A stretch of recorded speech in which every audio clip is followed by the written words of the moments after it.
চিঠি লিখে এই ময়দানে ঝাঁপিয়ে পড়া সব যেন আজকে ম্লান হয়ে যাচ্ছে, সব যেন আজকে আমাদের শরীর থেকে পড়ে যাচ্ছে। আজকে দেখেন আমাদেরকে এই কাঠ ফাটা রোদে অধিকার আদায় করবার জন্য আজকে অনেক বয়স্ক মুরব্বী যারা আসে কষ্ট পাচ্ছেন, এটা করার কথা ছিল না।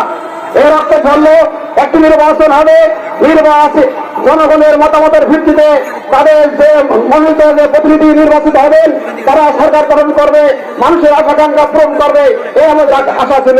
কিন্তু আজকে আমরা দেখলাম যে সেই আশা, সেই আকাঙ্ক্ষা 24 চেতনা, সেই চেতনা থেকে আমরা যোগন দূরে সরে যাচ্ছে।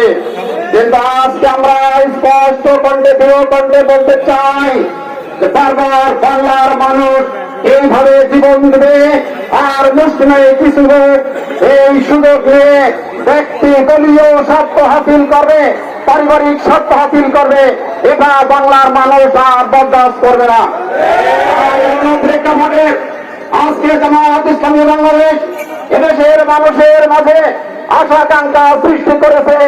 আগামী দিনে জামায়াত ইসলামী পারবে দেশের মানুষের 1947 সালের পরে যে আকাঙ্ক্ষা জন্মেছিল, 71 সালে যে চেতনা ছিল যে সামনের বাংলাদেশ হবে, মানবিক মর্যাদার বাংলাদেশ হবে, ন্যায় ইনসাফের বাংলাদেশ হবে। 24-এর যে চেতনা ছিল একটা মানবিক, একটা সমৃদ্ধশালী, সন্ত্রাসমুক্ত, দুর্নীতিমুক্ত, ধর্ষণ, রাজধানী মুক্ত একটি দেশ হবে। সেই দেশ, সেই নেতৃত্ব একমাত্র জামাত ইসলামী দিতে পারে। এটা আজকে দেশবাসীর কাছে পরিচিত হয়ে গেছে। তাই আজকে আগামী দিন একটি সুষ্ঠু সুন্দর নির্বাচনের জন্য জামাত ইসলামী 5 দফার ভিত্তিতে আন্দোলন করে যাচ্ছে। আমরা বলতে চাই, জুলাই আগস্টে যে বিপ্লব হয়েছে, যখন হয়েছে, এই জুলাই আন্দোলন